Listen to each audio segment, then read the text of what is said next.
In that South Carolina game, I thought she was perfectly Paige, where she was hyper efficient and she fed Azzi and she ran her offense through Sarah, and she took what the defense gave her, which is her normal game.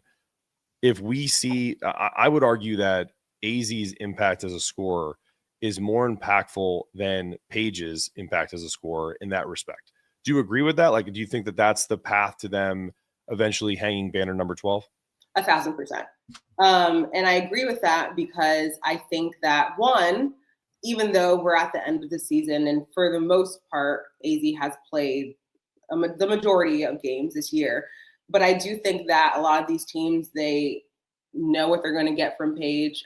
They have a really strong game plan and how to defend her. Obviously, she's the best playmaker in the country.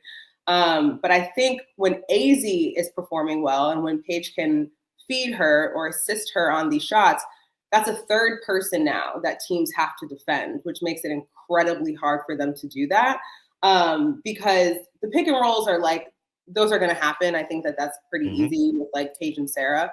And they're able to do that at a high level because Sarah is just so good. But I think when you throw Azzi in there, you're already like teams, their defenses already have their eyes on Paige and Sarah. And then, now I have to sprint out to the wing to try to stop Azzi Fudd. And Azzi's shot release is so fast. And I think that's like the biggest X factor, the most special thing about Azzi is that, okay, if I am kind of helping off of her, to try to get back to her, to stop her from shooting, it's almost impossible because as soon as the ball touches her fingers, it's out already.